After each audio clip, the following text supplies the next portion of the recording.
Dentro de las principales dudas que surgen al momento de decidir ahorrar, está la de saber cuál es la herramienta adecuada según nuestras necesidades.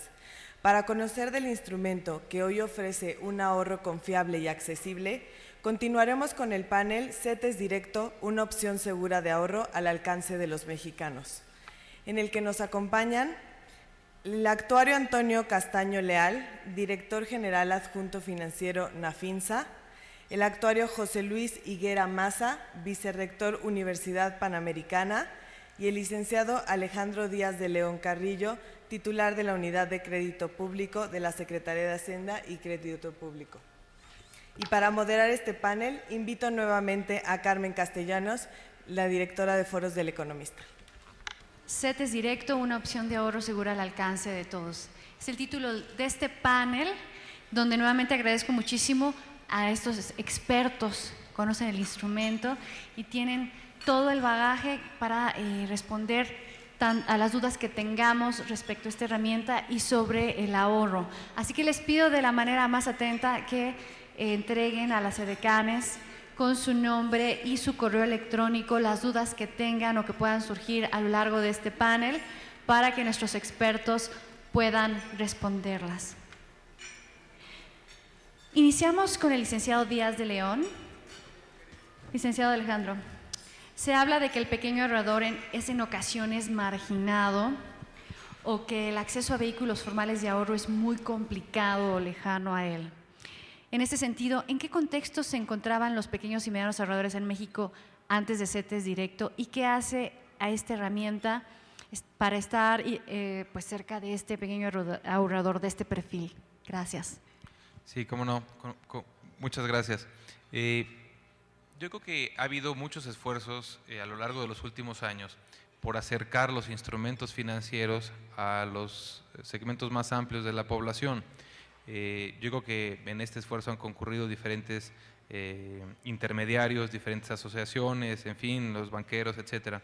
Pero yo creo que sin menoscabo a este esfuerzo que se ha hecho, sentimos que había también un elemento para acercar sobre todo a los pequeños ahorradores a instrumentos que les ofrecieran, pues ahora sí que los beneficios de tener los rendimientos y la seguridad de los instrumentos al cual tenían tradicionalmente acceso los inversionistas de mayoreo o los grandes inversionistas, ya sean nacionales o extranjeros, pues de alguna u otra manera era un puente que no estaba construido, que no estaba terminado entre el pequeño ahorrador y este tipo de instrumentos en esos términos y condiciones tan atractivos, en términos, como señalé, de rendimiento y de seguridad. Entonces, si bien había algunos, y obviamente los canales tradicionales, el tipo de cuentas, pues de cheques, de ahorro, etcétera, que tradicionalmente ha habido por muchísimos años, y un esfuerzo, como también señalé, por penetrar de manera más decidida, ampliar el número de sucursales y de cuentas que atiendan a la población, había este puente no construido o no terminado entre estos pequeños ahorradores y este tipo de instrumentos. En ese sentido sentimos que CETES Directo es precisamente un puente que cierra esta brecha que existía entre el tipo de instrumento al que tenía acceso el pequeño ahorrador y al que tenía acceso el gran ahorrador o de mayoreo. Continuamos ahora con el actuario Castaño. En su experiencia como experto en el manejo de inversiones, ¿qué ventajas le brinda a la gente comprar instrumentos gubernamentales respecto de otras alternativas de inversión disponibles? Por favor. Gracias, Carmen, muchas gracias. Mira, vamos a empezar un poco por el principio, ¿no? Normalmente los inversionistas pueden invertir en renta variable o en renta fija, son las dos grandes clases de activos. La renta variable son las acciones que conocemos, que cotizan en bolsa, que obviamente pueden ser una inversión interesante, pero que presentan mucha volatilidad. Los precios pueden subir y bajar dependiendo de la oferta y la demanda y de las características de la empresa, y esto puede generar grandes utilidades o grandes pérdidas. La renta fija que nosotros vemos en el mercado es al final una deuda emitida por algún tipo de emisor y que podemos comprar en pequeños pedazos, ¿no? Son los bonos que conocemos, que pueden ser bonos corporativos, bonos bancarios o todos los instrumentos del gobierno federal. Y ahí yo creo que lo más importante es fijarnos en cuál es el emisor de este tipo de deuda. obviamente el gobierno federal es el emisor más grande en nuestro país por su tamaño y también el más sólido, es el que tiene la calificación crediticia más alta y siempre en este tipo de inversiones puede existir, normalmente es remoto, pero una probabilidad de incumplimiento de ciertos emisores. Y la probabilidad de incumplimiento del gobierno federal, la mayoría de los expertos o prácticamente todos los expertos coinciden que es muchísimo más pequeña que la que pudiera tener alguna empresa o algún banco, ¿no? Entonces eso nos va a dar primero que nada muchísima seguridad. Los instrumentos gubernamentales en cuanto a lo que llamamos riesgo crediticio pues lo reducen muy significativamente, dado que tienes un emisor muy seguro, con un gran balance, con un manejo muy prudencial de toda su deuda pública.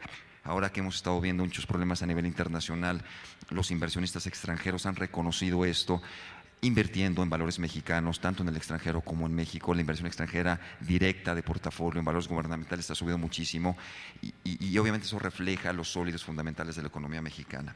Ahora, esa no es la única ventaja. Cuando tú tienes un emisor que es más grande que los demás, porque el tamaño es más grande, entonces tienes también una deuda que en monto absoluto es mayor. El monto relativo al Producto Interno Bruto es una deuda pequeña, pero obviamente el Producto Interno del país es muy grande. ¿Y eso qué te va a traer? Te va a traer que al haber más deuda en el mercado tengas más liquidez, ¿no? Eso significa que puedes comprar, los grandes inversionistas pueden comprar y vender los títulos y esto va a generar que los precios de los instrumentos sean muy dinámicos, muy transparentes, constantemente sabemos cuál es el valor de esta deuda, ¿no? Y bueno, eso siempre va a ayudar a la transparencia. En otros emisores mucho menos líquidos, pues realmente no sabes si tú estás comprando, sobre todo en el mercado secundario, si esta deuda pues está al precio correcto o no está al precio correcto. Y también el tamaño de la deuda te ofrece, como comentaba Alejandro Díaz de León, pues muchas más alternativas de inversión. Entonces, dentro de los instrumentos de deuda, pues tú vas a tener diferentes sabores, diferentes plazos, diferentes tipos de tasas que te van a permitir hacer un portafolio más diversificado. Puedes tener, como decían antes, una tasa fija que puede ir desde 28 días hasta 30 años, dependiendo de tu horizonte de inversión. Puedes también tener una tasa real que te va a proteger contra posible inflación en el futuro, que te va a pagar algo extra la inflación todo el tiempo, o también la tasa revisable, que es una tasa que todo el tiempo, si las tasas suben, te va a pagar más, si las tasas bajan, te van a pagar menos y estás protegido ante fluctuaciones en el mercado. Y yo diría que esos términos, la seguridad, la liquidez y la variedad de instrumentos son los principales beneficios de invertir en deuda gubernamental. Continuamos ahora con el actuario José Luis Higuera. Se ha hablado de la importancia del ahorro y de diversas opciones que existen para ello. Entonces, ¿por qué hay mucha gente que todavía ahorra bajo el colchón, en tandas o utilizando otros mecanismos no formales? Y en su opinión, ¿qué deben hacer las autoridades para fomentar el ahorro formal? Muchas gracias. Primero quisiera hacer mil disculpas. Bueno, primero muchas gracias por la invitación. Primeramente quisiera hacer algunas referencias a algunas encuestas que ha hecho la Asociación Mexicana de Afores, la AMAFORE, el año pasado, que la tituló es la encuesta de ahorro y futuro, cómo piensan los mexicanos, en donde uno de los principales resultados que arrojó esta encuesta es que el 57% de los mexicanos practica el ahorro. Sin embargo, solamente el 21% lo hace en el sistema financiero formal y el resto lo hace a través de sistemas informales, ya sea a través de las tandas, a través de guardar el dinero bajo el colchón, etc. De las gentes se ahorran, ¿para qué lo ahorran? Y resulta que el 65% de las personas lo hacen para un propósito en específico. ¿Y cuáles son estos propósitos? Ya sea comprar una casa, comprar una vivienda, comprar un automóvil. Pero solamente un porcentaje muy pequeño lo hacen para términos que ya están relacionados con su terminación laboral o con las jubilaciones, y que es solamente el 6%. Entonces esto sí nos hace pensar de si tenemos una cultura o una educación financiera en nuestro país. Si queremos definir qué es una educación financiera, esto cuando lo vemos dentro de las familias o dentro de la sociedad, es un término que poco se trata o poco lo estamos enfocando dentro de las familias, especialmente con los niños pequeños. Entonces, cuando definimos educación financiera es todo acto que el ser humano tiene que ver con el dinero. cuando estamos ya en nuestra vida adulta, prácticamente siempre tenemos que ver con el dinero o siempre tenemos que tomar alguna decisión con el dinero y necesitamos tener las herramientas o tomar las decisiones precisas para no tener problemas en esas decisiones de dinero. Y otro término es la cultura financiera. ¿Qué significa la cultura financiera? Pues es un conjunto de ideas, percepciones, actitudes, costumbres y reglas que compartimos frente al mundo del dinero.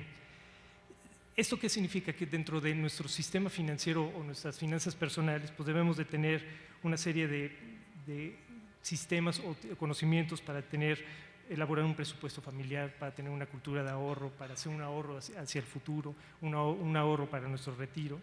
Pero esto realmente no lo tenemos desde el inicio cuando vamos a las primarias o vamos a las secundarias. No es un tema que se trate con frecuencia. Por ejemplo, cuando vamos a nuestras clases de finanzas, lo primero que nos dicen, la principal variable que tenemos en una finanza es la variabilidad. Siempre hay cambios. Y esto genera incertidumbre, y esta incertidumbre a los cambios futuros pues nos genera riesgos. Y eso es lo que generalmente el sistema financiero o este tipo de herramientas nos permite, cómo vamos a administrar y mitigar estos riesgos que tenemos que tenemos que ir previendo en el futuro, y para eso necesitamos estas herramientas como CETES Directo. Hay otra encuesta que se realizó en el 2008 entre la Facultad de Psicología de la UNAM y Banamex, donde hicieron dos preguntas. Una era, ¿qué significa la palabra inversión? Y ¿qué significa la palabra ahorro? La principal respuesta de la primera pregunta de qué significa inversión era obtener ganancias, invertir en un negocio, comprar bienes, mientras que el ahorro generalmente lo catalogaban como guardar dinero.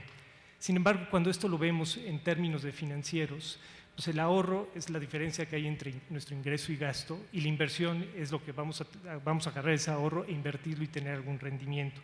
Entonces ahí empezamos a ver que realmente los términos financieros en términos generales en nuestra sociedad todavía no son manejados, y cuando nos vamos a un término de riesgo es mucho más complicado empezar a visualizarlo. Ahora, ¿qué deben de hacer las autoridades para fomentar el ahorro?